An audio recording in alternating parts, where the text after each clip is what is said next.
Hello my dear students, how are you? I hope that you will be fine, and I also expect that your studies are going on very well.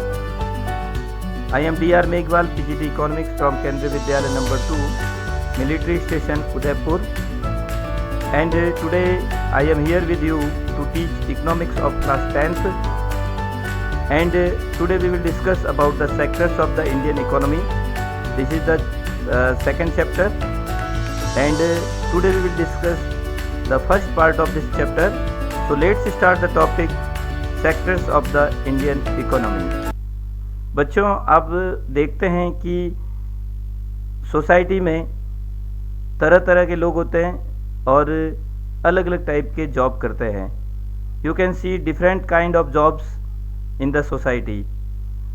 कुछ लोग farming का काम करते हैं, कुछ लोग tailoring का काम करते हैं, कुछ लोग इंडस्ट्री में काम करते हैं, कुछ लोग ऐसे होते हैं जो स्कूल में टीचर होते हैं या फिर हॉस्पिटल में डॉक्टर होते हैं. कुछ ऐसे भी लोग होते हैं जो मजदूरी करते हैं, जैसे कंस्ट्रक्शन साइट पे काम करते हैं. जब रोड बनता है तो वहाँ पर कुछ काम करते हैं, और कई घरों में पुताई का काम भी करते हैं.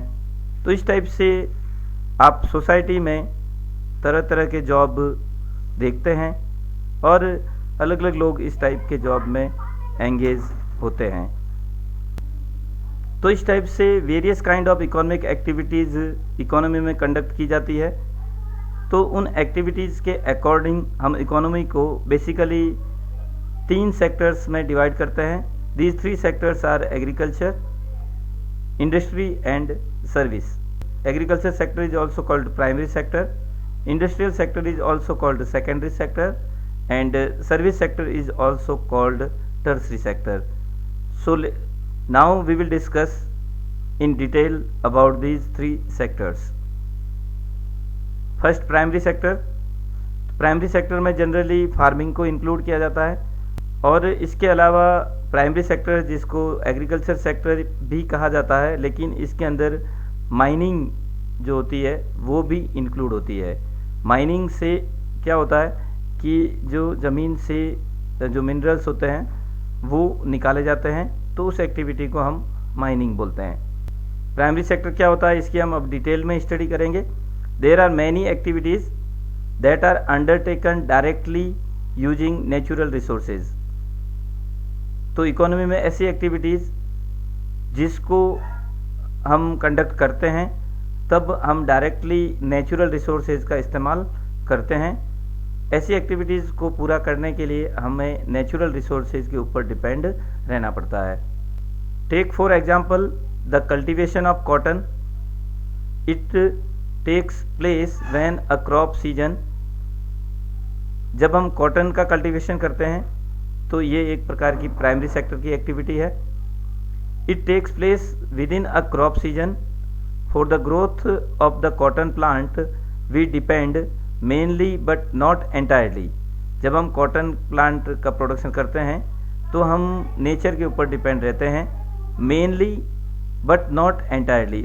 संपूर्ण रूप से नहीं, लेकिन हम अधिकतर स्थितियों में या 90% चांसेज में ऐसा होता है कि हम नेचुरल रिसोर्सेज के ऊपर डिपेंड रहते हैं.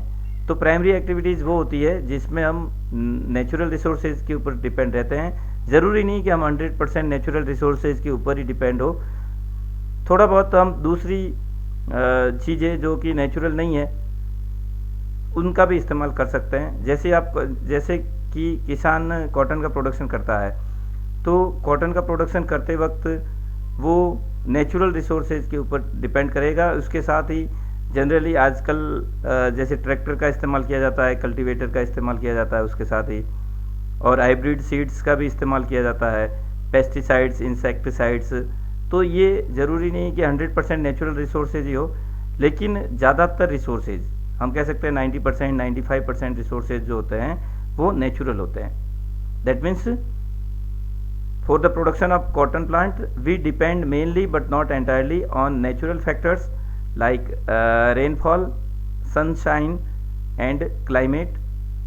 The product of this activities cotton is a natural product. अब देखिए, जब हम नेचुरल फैक्टर्स में हम रेनफॉल के ऊपर डिपेंड रहना पड़ेगा, सनशाइन के ऊपर डिपेंड रहना पड़ेगा, क्लाइमेट के ऊपर डिपेंड रहना पड़ेगा, और सॉइल कैसी है उसके ऊपर डिपेंड रहना पड़ेगा। तो इस टाइप की एक्टिविटीज़ के लिए हमें नेचुरल चीज़ों के ऊपर डिपेंड रहना पड़ेगा। तो ये सब एक्टिविटीज़ प्राइमरी सेक्टर के अंदर आएगी। और भी हम एक्टिविटीज़ ले सकते हैं, जैसे कि वीट का प्रोडक्शन है, मेज का प्रोडक्शन है, और एग्रीकल्चर से रिलेटेड एक्टिविटीज़ जैसे कि डेयरी है, और एनिमल हस्बेंड्री है, और फिशरी है। तो ये सभी एक्टिविटीज़ है वो प्राइमरी सेक्टर का पार्ट होगी, क्योंकि इसमें हम जनरली नेचुरल रिसोर्सेज का इस्तेमाल करते हैं। जैसे एग्रीकल्चर के अलावा अगर हम लेते हैं माइनिंग, तो माइनिंग में भी हम क्या होता है कि मिनरल्स का इस्तेमाल, मिनरल्स को ज़मीन से कैसे निकाला जाता है, तो वो होती है माइनिंग। तो मिनरल्स को ज़मीन से निकालना माइनिंग है। तो वो नेचुरल रिसोर्सेज हम वहाँ पे एक्सट्रैक्ट कर रहे हैं, तो ये प्राइमरी सेक्टर की एक्टिविटी होगी।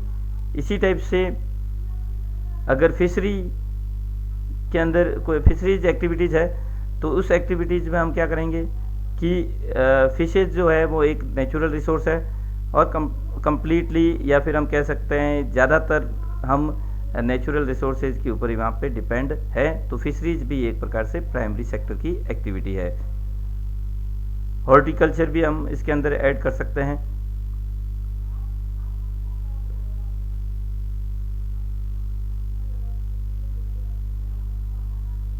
तो इस टाइप से हमने देखा फार्मिंग के साथ में नॉन फार्मिंग एक्टिविटीज़ जैसे कि fisheries, horticulture, animal husbandry, sericulture और पोल्ट्री फार्म, ये सब एक्टिविटी प्राइमरी सेक्टर एक्टिविटीज़ का पार्ट है।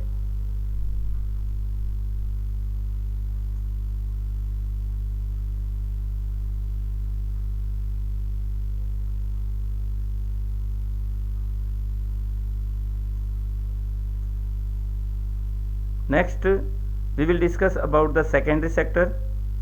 तो ऐसी कौन सी एक्टिविटीज़ है जिसको हम सेकेंडरी सेक्टर में इंक्लूड करते हैं। जैसा कि मैंने आपको अभी बताया था कि सेकेंडरी सेक्टर एक्टिविटीज़ को हम इंडस्ट्रियल एक्टिविटीज़ भी बोलते हैं, सेकेंडरी सेक्टर को इंडस्ट्रियल सेक्टर भी कहते हैं। तो ये भी ध्यान रखना, इसके दो नाम हैं। मैन्युफैक्चरिंग भी बोल सकता है इसको, क्योंकि सेकेंडरी सेक्टर में कुछ नई चीज़ का प्रोडक्शन होता है, तो वो एक प्रकार से मैन्युफैक्चरिंग है। So what is the secondary sector? Now we will discuss in detail. The secondary sector covers activities in which natural products are changed into other forms through ways of manufacturing that we associate with industrial activity. For example, using cotton fiber from the plant. अब जब हम secondary activities जब conduct करते हैं, तो secondary activities को हम manufacturing भी बोलते हैं, इंडस्ट्रियल सेक्टर भी बोलते हैं। Secondary sector generally natural products जो होते हैं उनको चेंज करके एक नई फॉर्म में उसको कन्वर्ट करते हैं। जैसे कॉटन एक नेचुरल प्रोडक्ट है और उसको चेंज करके क्लोथ्स में उसको कन्वर्ट कर देगा, ये होगा सेकेंडरी सेक्टर। तो ऐसी एक्टिविटी जिसमें हम नेचुरल रिसोर्सेज को या फिर नेचुरल प्रोडक्ट को एक नए फॉर्म में कन्वर्ट कर देते हैं, तो वो सभी प्रकार की एक्टिविटी सेकेंडरी सेक्टर में आएगी। फॉर एग्जांपल मिल्क प्रोडक्शन है, एनिमल हस्बेंड्री से हमें मिल्क प्राप्त होता है और उस मिल्क से और दूसरे मिल्क प्रोडक्ट बनाए जाते हैं, उन और नए मिल्क प्रोडक्ट का मैन्युफैक्चरिंग की जाती है फैक्ट्रीज़ में। तो वो सभी एक्टिविटी सेकेंडरी सेक्टर में होगी। जैसे मिल्क से आइसक्रीम बनाना या फिर चॉकलेट बनाना या फिर बटर, ये सब एक्टिविटी फिर सेकेंडरी सेक्टर का पार्ट बन जाएगी। इसी टाइप से हमने देखा अगर हमारे पास वुड अवेलेबल है तो वुड से हम फर्नीचर बना देंगे, तो वुड से फर्नीचर बनाने की एक्टिविटी जो होगी वो सेकेंडरी सेक्टर की एक्टिविटी होगी। तो इस टाइप से कई जॉब ऐसे हैं जिसको हम सेकेंडरी सेक्टर में इंक्लूड करेंगे, जिनमें नेचुरल प्रोडक्ट को एक नए फॉर्म में कन्वर्ट किया जाएगा।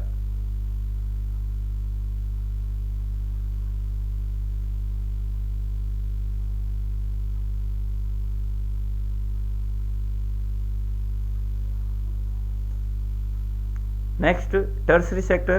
Tertiary sector is also called the service sector. In this diagram, you can see that the activities of tertiary sectors are being done. यहाँ पे जो एक्टिविटीज़ हो रही है वो टर्सरी सेक्टर की एक्टिविटीज़ है, क्योंकि ये लोग हमें सर्विस प्रोवाइड करते हैं। तो बैंकिंग सर्विसेज हो, चाहे इंटरनेट सर्विसेज हो, एजुकेशन सर्विसेज हो, या फिर हम कह सकते हैं डॉक्टर की सर्विसेज है, टीचर की सर्विसेज है, ये सभी सर्विसेज हमारी टर्सरी सेक्टर में आएगी। तो इसके बारे में हम डिटेल में स्टडी करेंगे। टर्सरी सेक्टर,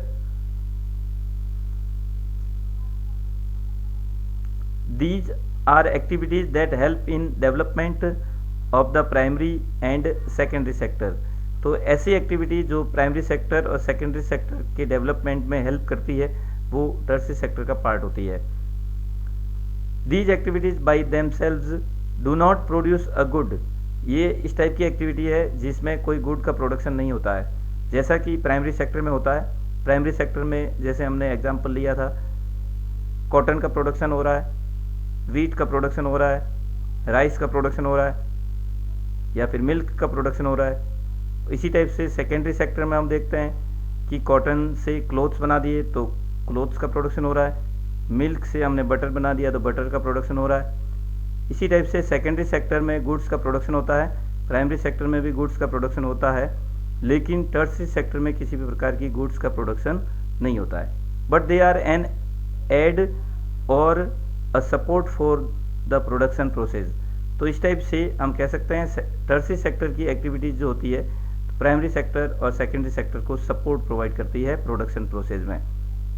अगर टर्सरी सेक्टर नहीं होगा तो प्राइमरी सेक्टर और सेकेंडरी सेक्टर गुड्स का प्रोडक्शन करने में सक्षम नहीं होगा।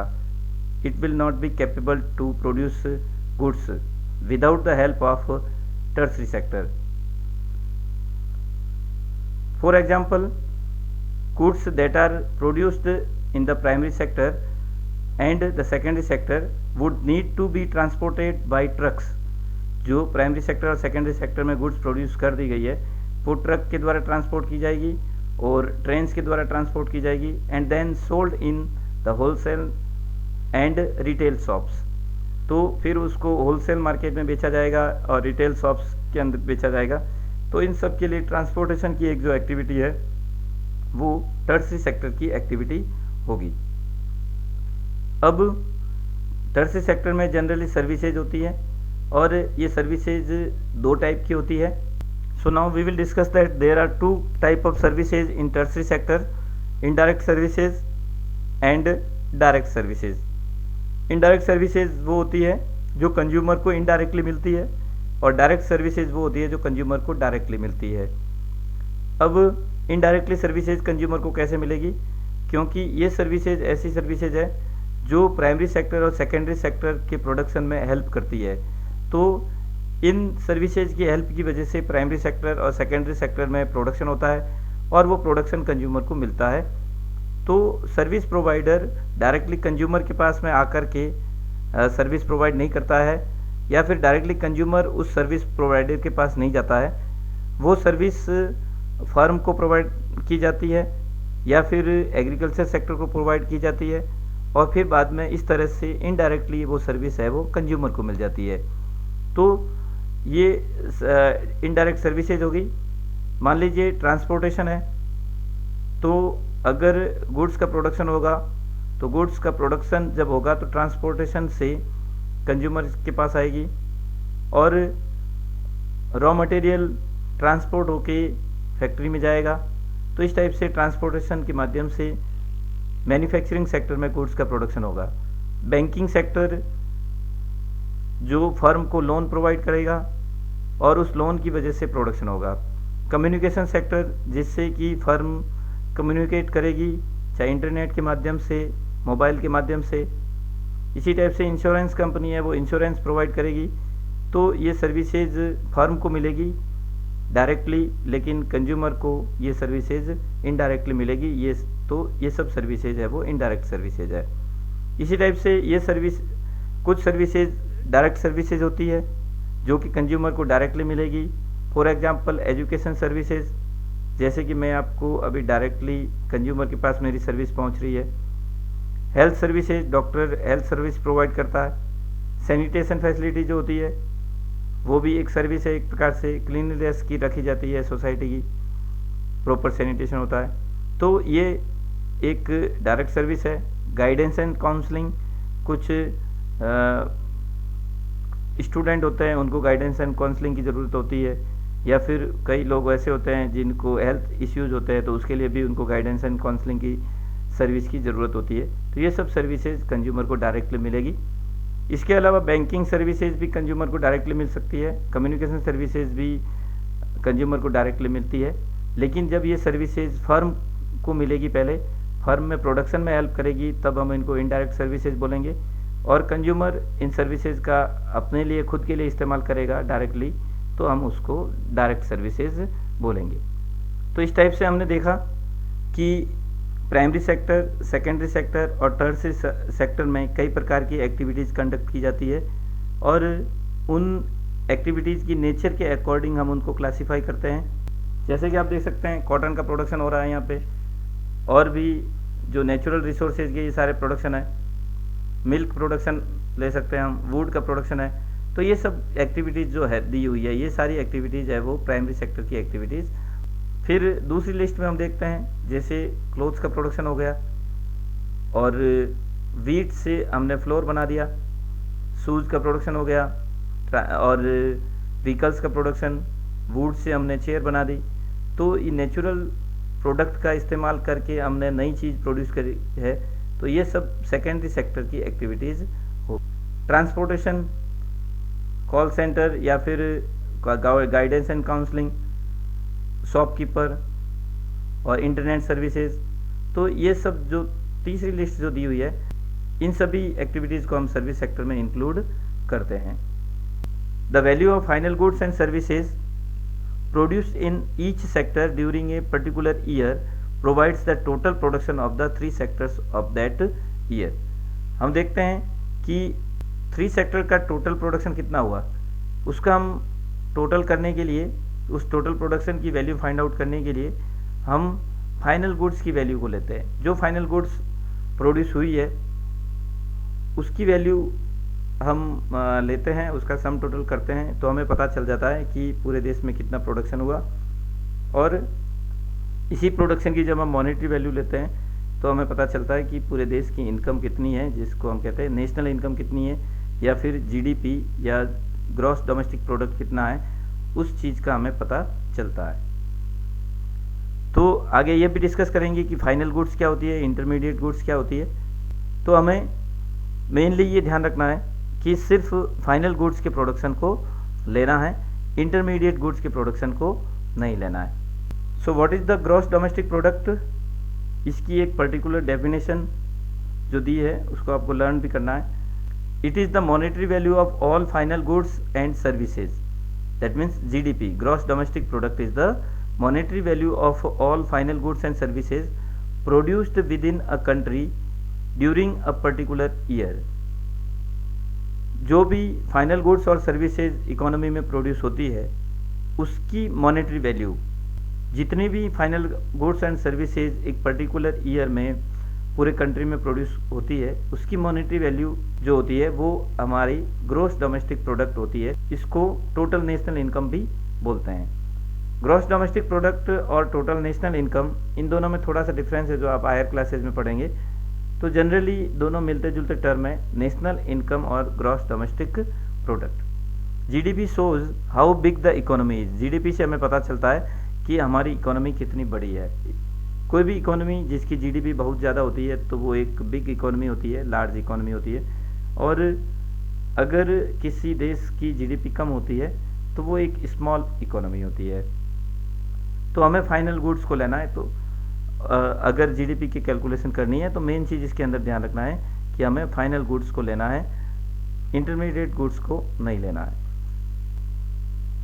अब हम देखते हैं कि हम फाइनल गुड्स को ही क्यों लेते हैं, इंटरमीडिएट गुड्स को क्यों नहीं लेते हैं। तो इस बात का सॉल्यूशन अभी आपको इसमें मिलेगा। इसके अलावा कि फाइनल गुड्स को ही लेने का क्या कारण है और फाइनल गुड्स और इंटरमीडिएट गुड्स में क्या डिफरेंस होता है, तो अभी आपको ये क्लियर हो जाएगा। Take for instance a farmer who sells wheat to a flour mill for ₹8 per KG. एक फार्मर है, वो फ्लोर मिल को गेहूं बेचता है ₹8 per kg. The mill grinds the wheat and sells the flour to a biscuit company. और जो मिल का ओनर है वो उस गेहूं को पीसता है और आटा बनाता है उसका, और फिर बिस्किट कंपनी को सेल कर देता है ₹4.10 पर केजी। अब उसने गेहूं से आटा बनाया तो उसको 10 रुपये पर केजी सेल करता है, और जब उसने फार्मर से उसको परचेज किया था गेहूं के रूप में तब ₹8 पर केजी। इस टाइप से उसकी मेहनत ₹2 पर केजी वो अर्निंग करेगा। इसलिए अगर कोई फ्लोर मिल का मालिक है तो उसके लिए व्हीट है एक रॉ मटेरियल है, और जिसको हम इंटरमीडिएट गुड्स भी कह सकते हैं, और फिर वो बिस्किट कंपनी को फ्लोर सेल करता है और उसमें ₹2 का प्रॉफिट लेता है।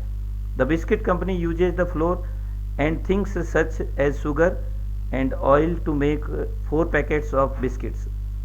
अब बिस्किट बनाने के लिए वो ऑयल और शुगर का भी इस्तेमाल करता है। It sells biscuits in the market to the consumers for ₹60, that means ₹15 पर पैकेट। 4 पैकेट वो तैयार कर देता है और 15 पर पैकेट के हिसाब से वो मार्केट में सेल करता है। So here biscuits are the final goods. Biscuit जो है यहाँ पे फाइनल गुड्स है, that is goods that reach the consumers. तो बिस्किट यहाँ पे फाइनल गुड है क्योंकि वो कंज्यूमर के पास में पहुँचती है। तो फाइनली कंज्यूमर के पास में उसके सेटिस्फेक्शन के लिए जो गुड्स पहुँचती है वो फाइनल गुड्स होगी।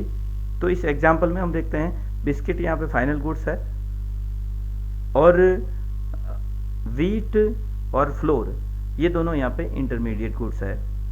अब हमने जैसे कि डेफिनेशन में भी पढ़ा कि फाइनल गुड्स की वैल्यू को ही हम नेशनल इनकम में ऐड करते हैं या फिर ग्रॉस डोमेस्टिक प्रोडक्ट की वैल्यू फाइंड आउट करने में सिर्फ फाइनल गुड्स को ही ऐड करते हैं। सिर्फ बिस्किट का जो वैल्यू है उसको हम ऐड करेंगे, बाकी वैल्यूज़ को ऐड नहीं करेंगे, क्योंकि अगर हमने व्हीट की वैल्यू भी ऐड कर दी, फ्लोर की वैल्यू भी ऐड कर दी, बिस्किट की वैल्यू भी ऐड कर दी तो डबल काउंटिंग हो जाएगी। क्योंकि गेहूं है, गेहूं से ही फ्लोर बनाया गया है और फ्लोर से ही बिस्किट बनाया गया है, तो बिस्किट, फ्लोर और व्हीट अगर तीनों की वैल्यू ऐड करेंगे तो फिर डबल ट्रिपल काउंटिंग हो जाएगी। इस वजह से सिर्फ फाइनल गुड्स को ही नेशनल इनकम की कैलकुलेशन में कंसीडर किया जाता है, इंटरमीडिएट गुड्स की वैल्यू को कंसीडर नहीं किया जाता है। तो आगे और डिटेल में जानने के लिए फाइनल गुड्स और इंटरमीडिएट गुड्स, फाइनल गुड्स और इंटरमीडिएट गुड्स क्या है इसके बारे में और डिटेल में हम स्टडी करेंगे। Final goods are those goods which are ready to use by consumers for their satisfaction, they are outside the production boundary. अब फाइनल गुड्स क्या होती है, जो कि कंज्यूमर के लिए रेडी टू यूज होती है, कंज्यूमर उसका यूज कर सकते हैं अपने सेटिस्फेक्शन के लिए, और वो प्रोडक्शन बाउंड्री से बाहर होती है क्योंकि उसका प्रोडक्शन अभी फाइनली प्रोडक्शन हो गया है, अब उसमें किसी प्रकार का और चेंज करने की ज़रूरत नहीं है। Intermediate goods are those goods which are not ready to use. Intermediate goods जो होती है वो रेडी टू यूज़ नहीं होती है बाय द कंज्यूमर के लिए वो यूज़ करने लायक नहीं होती है। So these are used by producers in production process. अब कंज्यूमर उसको यूज़ कर नहीं सकता है ऐसी गुड्स को, तो वो प्रोड्यूसर यूज़ करता है अपने प्रोडक्शन प्रोसेस में उसका इस्तेमाल करता है। They are inside the production boundary. Intermediate goods जो होती है वो इनसाइड द प्रोडक्शन बाउंड्री होती है, यहाँ इनसाइड होना चाहिए क्योंकि अभी उसका प्रोडक्शन पूरा नहीं हुआ है। जैसे हम कॉटन को लेंगे तो कॉटन इंटरमीडिएट गुड है, और क्लोथ जो है वो फाइनल गुड है, क्योंकि क्लोथ को कंज्यूमर इस्तेमाल करेगा और उसको सेटिस्फेक्शन मिलेगा, इसलिए वो फाइनल गुड है। और कॉटन जो है वो फाइनल गुड नहीं है, क्योंकि कॉटन को कंज्यूमर इस्तेमाल नहीं करता है, क्योंकि अभी उससे क्लोथ्स बन करके तैयार होगा, इसलिए उस कॉटन को फैक्ट्रीज में यूज किया जाएगा प्रोड्यूसर के द्वारा, प्रोडक्शन प्रोसेस में उस कॉटन का इस्तेमाल किया जाएगा, फिर उस कॉटन से कपड़ा बनाया जाएगा। तो अभी कॉटन से कपड़ा बन करके तैयार नहीं हुआ है, इस वजह से वो इनसाइड द प्रोडक्शन बाउंड्री है। तो इस टाइप से आपको देखना है कि कौन सी इंटरमीडिएट गुड्स है और कौन सी फाइनल गुड्स है। कभी कभार जो इंटरमीडिएट गुड्स है वो डायरेक्टली कंज्यूमर यूज करता है, जिसको हम जनरली फैक्ट्रीज यूज करती है, तब तो हम उसको इंटरमीडिएट गुड्स बोलेंगे, और जब कंज्यूमर उसको यूज करेगा तब हम उसको इंटरमीडिएट। तब कोई पर्टिकुलर गुड है, उसको अगर प्रोड्यूसर यूज करता है तो हम उसको इंटरमीडिएट गुड्स बोलेंगे, producer as a raw material उसको यूज करेगा, और फाइनल गुड्स तब बोलेंगे जब उसको कंज्यूमर यूज करता है। जैसे कि अभी हमने कॉटन का एग्जांपल दिया, कॉटन को एक फर्म में कपड़ा बनाने के लिए इस्तेमाल किया जा रहा है, जबकि कभी कभार कंज्यूमर भी कॉटन का इस्तेमाल अपने घर पे कोई छोटे मोटे काम के लिए, जैसे दिया जलाने के लिए उसका इस्तेमाल करते हैं, तब वो फाइनल गुड मानी जाएगी। इसी टाइप से मिल्क हम परचेज करते हैं और मिल्क हम अपने घर में यूज़ करने के लिए, पीने के लिए या चाय बनाने के लिए यूज़ करते हैं, तो वो एक फाइनल गुड मानी जाएगी। लेकिन एक कोई कंपनी कोई डेयरी के माध्यम से मिल्क को परचेज करती है और उस मिल्क को परचेज करके कोई नई चीज़ बनाती है, तब उस समय ऐसी स्थिति में मिल्क है वो इंटरमीडिएट गुड होगा, क्योंकि मिल्क से अभी कुछ नई चीज़ें बनेगी। तो जब तक कोई गुड ऐसी है जिससे कुछ नई चीज़ बन सकती है, तब तक वो इंटरमीडिएट गुड होती है, और अब और कोई नई चीज़ नहीं बना रहे हैं, हम उसी को इस्तेमाल कर रहे हैं, तब वो फाइनल गुड हो गई। तो इस टाइप से फाइनल गुड और इंटरमीडिएट गुड का डिफरेंस आपको समझना है, और इस बात का ध्यान रखना है कि जब हम नेशनल इनकम की कैलकुलेशन करेंगे या फिर ग्रॉस डोमेस्टिक प्रोडक्ट की कैलकुलेशन करेंगे, तब हम सिर्फ फाइनल गुड्स की वैल्यू को कंसीडर करेंगे, इंटरमीडिएट गुड्स की वैल्यू को कंसीडर नहीं करेंगे। Now we will discuss that what is the GDP contribution of different sectors. अलग अलग सेक्टर्स की जो अलग अलग एक्टिविटीज़ होती है, उन एक्टिविटीज़ का जीडीपी में कितना कंट्रीब्यूशन होता है। जैसा कि अभी हमने स्टडी की, देश में जितने भी एक्टिविटीज़ हो रही है, जितने भी इकोनॉमिक एक्टिविटीज़ हो रही है, उन इकोनॉमिक एक्टिविटीज़ से देश में प्रोडक्शन होता है, और उस प्रोडक्शन की मॉनेटरी वैल्यू जो होती है वो जीडीपी होती है। तो उसमें प्राइमरी सेक्टर का कितना कंट्रीब्यूशन है टोटल जीडीपी में, टोटल पूरे देश की इनकम में प्राइमरी सेक्टर का कितना कंट्रीब्यूशन है, सेकेंडरी सेक्टर का कितना कंट्रीब्यूशन है, और टर्सरी सेक्टर का कितना कंट्रीब्यूशन है।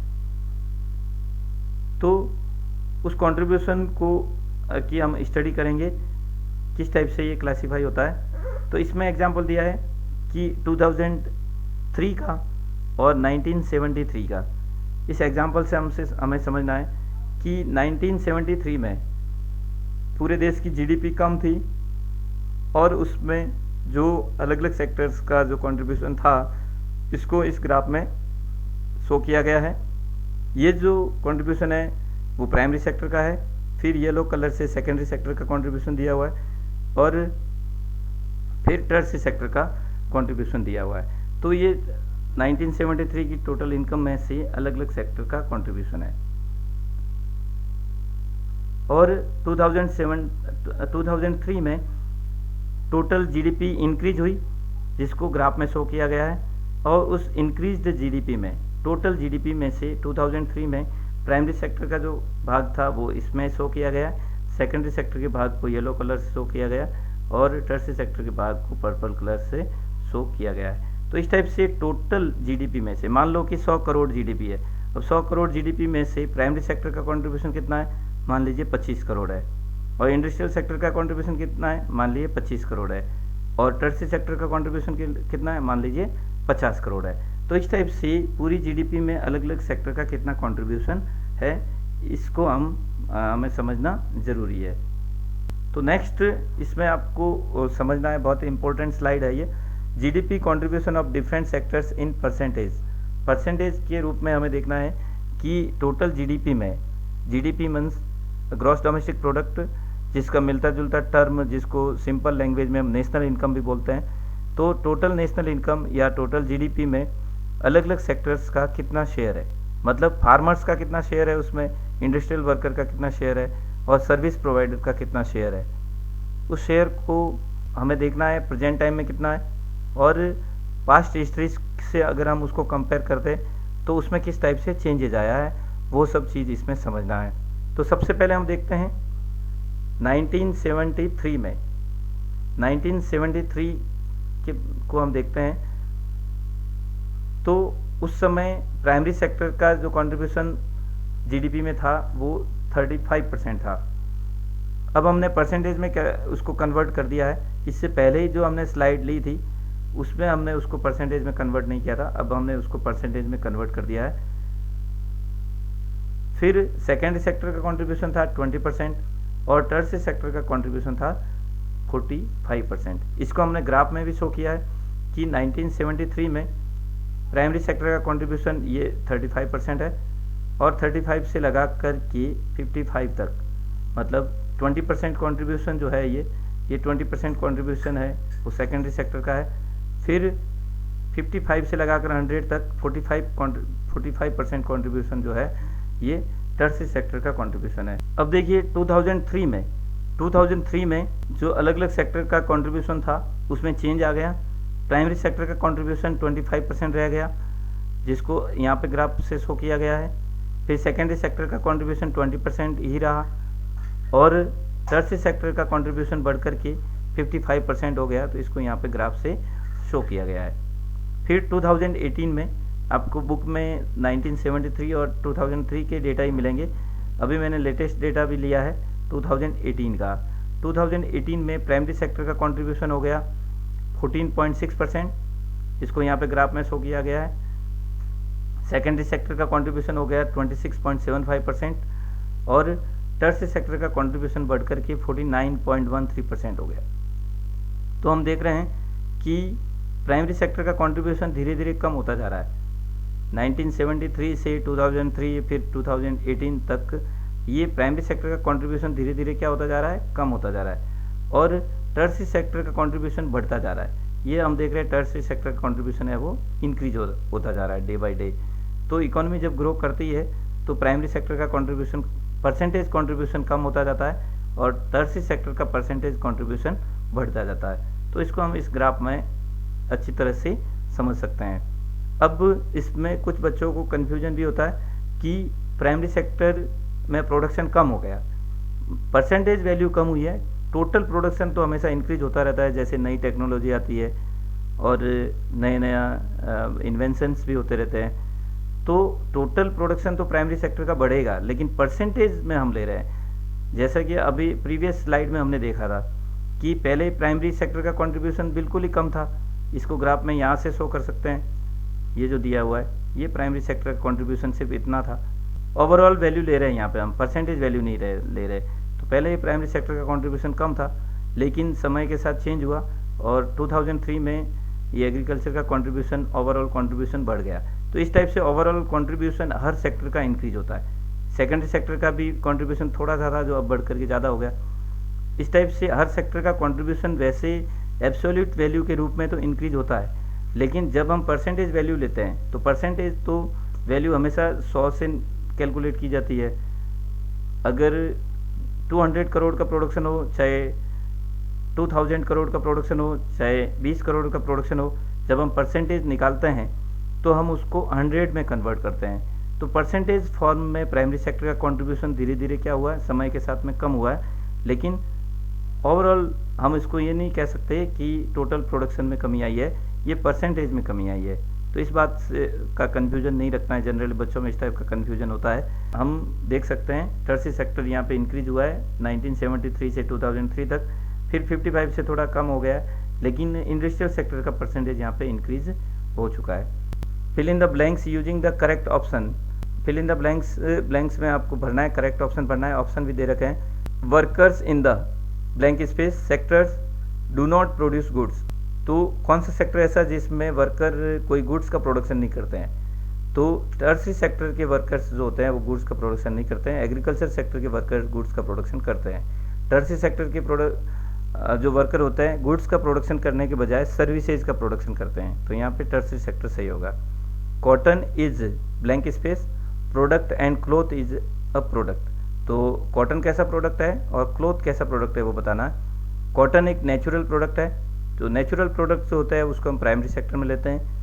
And cloth is the manufactured product, जो मैन्युफैक्चर्ड प्रोडक्ट होता है जो इंडस्ट्री में मैन्युफैक्चर किया जाता है, तो उसको हम सेकेंडरी सेक्टर में इंक्लूड करते हैं। तो ध्यान रखना है, जैसा अभी हमने एग्जांपल भी लिया था, अभी कॉटन एक नेचुरल प्रोडक्ट है और क्लोथ है वो मैन्युफैक्चर्ड प्रोडक्ट है। The activities in primary secondary and tertiary sector are, जो एक्टिविटीज होती है प्राइमरी सेकेंडरी और टर्सरी की, वो एक दूसरे के इंटरडिपेंडेंट होती है, मतलब एक दूसरे के ऊपर निर्भर करती है। प्राइमरी सेकेंडरी के ऊपर निर्भर करेगा, सेकेंडरी प्राइमरी के ऊपर निर्भर करेगा, दोनों सेक्टर टर्सरी के ऊपर निर्भर करेंगे, तो टर्सरी सेक्टर भी प्राइमरी और सेकेंडरी के ऊपर डिपेंड करेगा। तो ये सभी एक दूसरे के ऊपर डिपेंड करते हैं। अगर मान लो एक सेक्टर की ग्रोथ रेट कम है, एक सेक्टर अगर की पुअर कंडीशन है, तो दूसरे सेक्टर के ऊपर भी इसका इफेक्ट पड़ेगा। जैसे कि मान लो एग्रीकल्चर सेक्टर बर्बाद हो जाता है और वहाँ पे कॉटन का प्रोडक्शन, फूड ग्रेन्स का प्रोडक्शन नहीं होता है, तो सेकेंडरी सेक्टर के लिए रॉ मटेरियल अवेलेबल नहीं होगा। और सर्विस सेक्टर को भी जो गुड्स ज़रूरी नेसेसिटी आइटम्स है, जैसे फूड है, क्लोथ्स है, वो नहीं मिल पाएंगे। और अगर सर्विस सेक्टर अच्छा नहीं होगा तो प्राइमरी सेक्टर और सेकेंडरी सेक्टर में अच्छी सर्विसेज नहीं मिलेगी, जैसे ट्रांसपोर्टेशन, कम्युनिकेशन, जिसके बारे में डिस्कस हमने किया, जैसे बैंकिंग है, इंश्योरेंस है। तो ये सर्विसेज अगर primary secondary sector services primary और सेकेंडरी सेक्टर को नहीं मिलेगी, तो फिर प्राइमरी और सेकेंडरी सेक्टर भी डाउनवर्ड चला जाएगा। तो सभी प्रकार की एक्टिविटीज जो होती है एक दूसरे के ऊपर निर्भर होती है। जैसे हम लोग एक दूसरे के ऊपर निर्भर होते हैं, उसी टाइप से ये एक्टिविटीज भी एक दूसरे के ऊपर निर्भर रहती है।